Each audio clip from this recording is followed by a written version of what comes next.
Hi everyone, my name is Megan and welcome to my YouTube channel.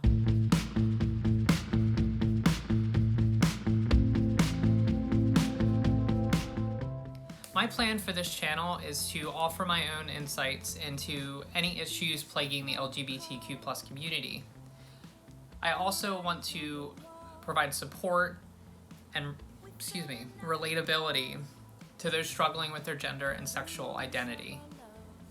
I will also be sharing some of my stories throughout my journey and how I handled them versus how maybe I should have handled them, or other ways to handle those kind of issues.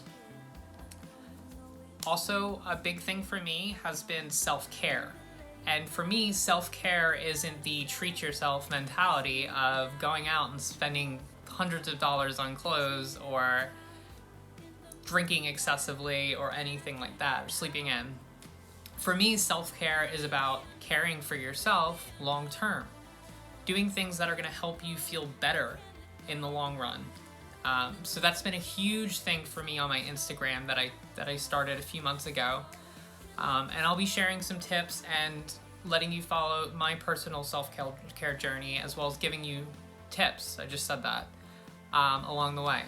The last thing that's pretty important to me, and something I started again on Instagram, is what I'm calling Operation Iris. Iris is a lesser known Greek goddess of the rainbow.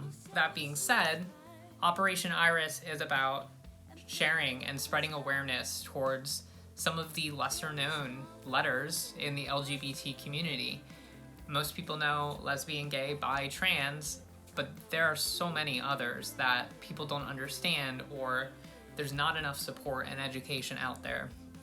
My goal with that is to help people either understand themselves better or help others understand those who identify as some of these lesser known terms.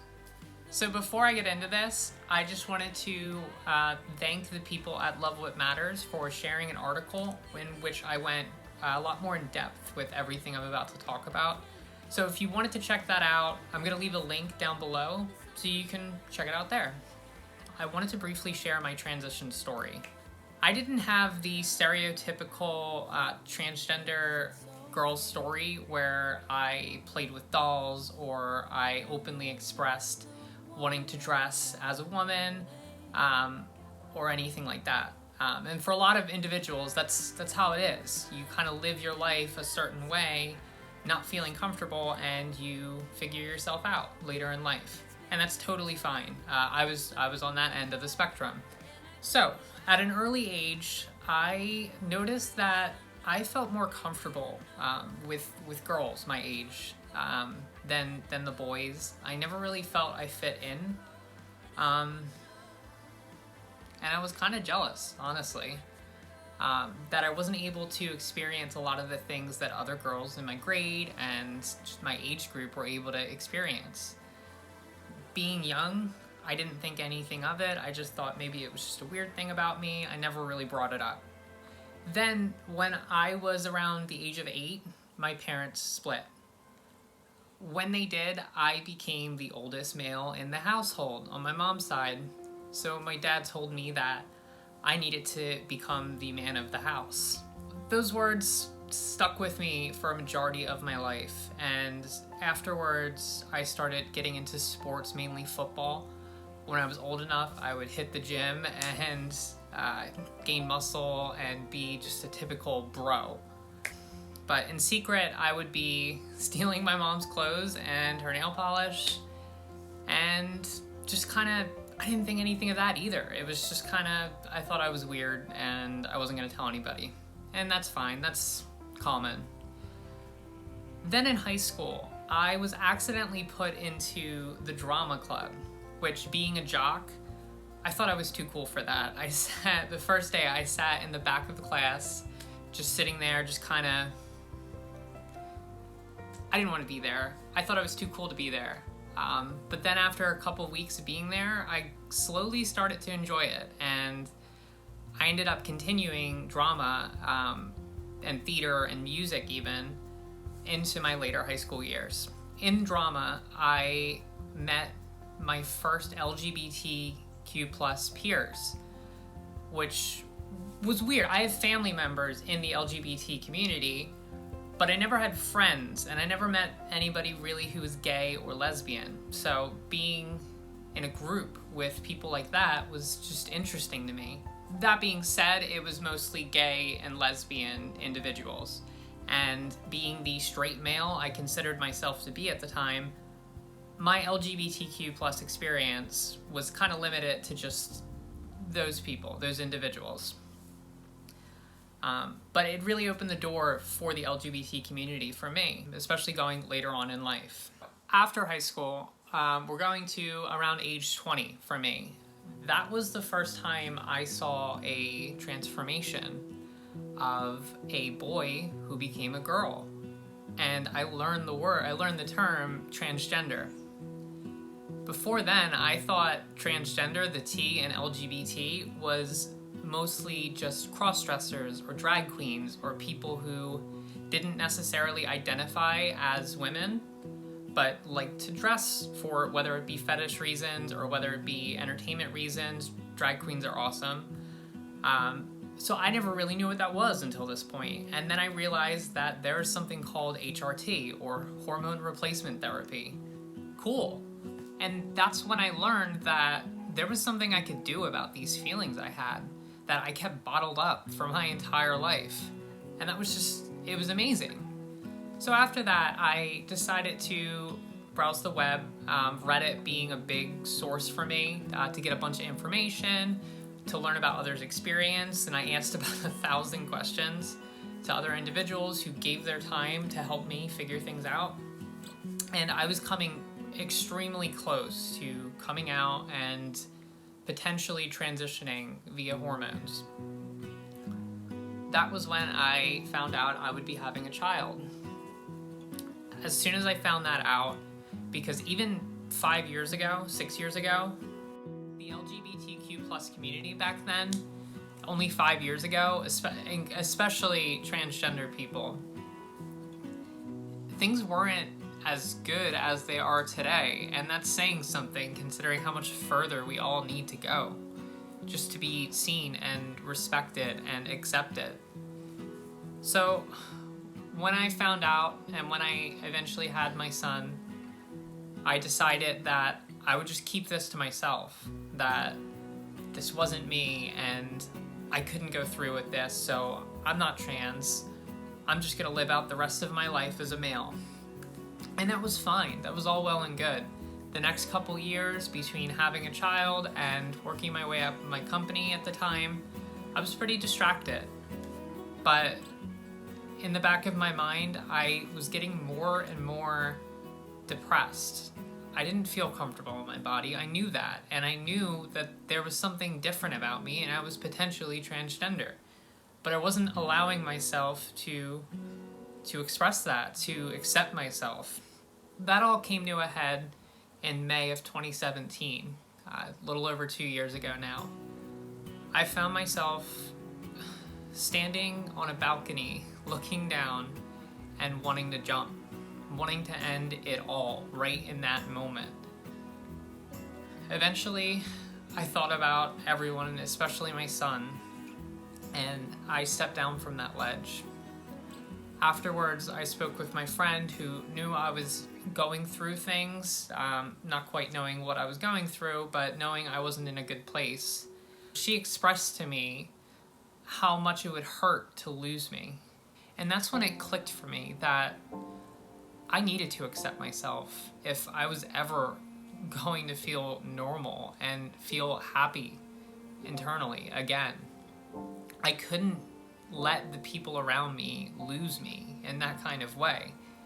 If I came out and they didn't accept me and they all left me, then that would be on them, but I couldn't take the burden of ending things and them losing a family member and a friend and a loved one because I couldn't accept myself. So that following summer, I poured through Reddit and any kind of sites I could to find out more about transitioning and what I could do and learning more about HRT, or hormone replacement therapy. I can't get the answer to that on Apple Watch. Theory. What are the methods I could take to coming out or going on HRT or hormone replacement therapy. I also learned about a lot of the drawbacks of going on HRT, and I had to decide if I wanted to go that route, and I wanted to potentially not be able to have any more kids, or if this was something I would regret one day and there were going to be some irreversible changes, or even just having to come out after a few of the changes have happened and having to explain that why do I look different, or why is my skin softer, or why do I have breasts? So that was a lot to consider. But towards the end of the summer, I had decided that that was the route I was going to go. I'd made a plan that I was going to be coming out publicly on around my 6 month mark, and going from there. So then in August of 2017, I started hormone replacement therapy. The first year is always the hardest. I think there's plenty of trans men and women and non-binary that can attest to that. You're going through all these changes and they're exciting and they're fun, but you have to come out to everyone. I mean, you don't have to, but it's what I had to do, personally. Coming out was difficult. Being the bro or the dude or the ripped guy that everybody knew, coming out as a woman was terrifying, and it confused people, and they didn't understand. I could have given them all the documentation, all of the Q&As from others, just anything, but when it's a loved one, it's kind of hard to accept. But that was a very difficult time in my life, and I am so grateful that despite family and friends not really understanding, they were all supportive, incredibly supportive throughout this confusing time. And my first year was a great year because of it. I am so grateful for all of my family and friends and everyone who supported me in the most important time in my transition. So then in January of 2019 is when I committed myself to inspiring, educating, and just supporting individuals in the entire LGBT community. Since then, I took to Reddit, I took to Instagram, and I put myself out there, including a plethora of non-LGBTQ subreddits on Reddit. Because of that, I experienced a lot of hate, but I was shocked at the amount of positive comments and messages and the amount of people reaching out to me that I had helped them figure themselves out or just accept themselves, whether it be LGBTQ plus related or not. It was just such a great feeling, and something that's pushed me to continuously move forward in helping others. Then, a couple months ago, I had overstepped my bounds in the non-LGBTQ subs, and I found myself victim to a subreddit that is anti-LGBT, and that sub turned into a lot of negativity and a lot of harassment and even death threats. But instead of that turning me off from putting myself out there, I realized how much still needed to be done in the community, that all of these people had all these negative and hurtful and hateful things to say to someone just trying to help others.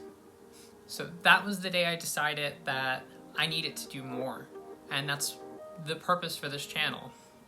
That is my extensive background. I did not expect to go into as much as I did, but now you know a little bit more about me. Now that you've heard all of that, I have no idea how long this is going to be because I haven't edited it yet. Nailed it. Despite having a plethora of topics that I plan on talking about, it's probably going to take me a little bit to get into the swing of things. So in the meantime, if you want to keep up with my life and know when the next video is about to be posted, I'll be sharing that on my Instagram. My Instagram handle is just @MeganBound. Should be simple enough. So you can follow me on there. And I am just extremely excited to be joining this YouTube community and being able to reach and help and inspire and all the things towards individuals who are struggling. YouTube was a huge source for me in the beginning, as well as obviously some of the others I mentioned like Reddit, Instagram, and so forth. So, I'm excited, I hope you're excited, and I can't wait to see you guys in the next video. Like, share, subscribe, and have a great day. Thank you.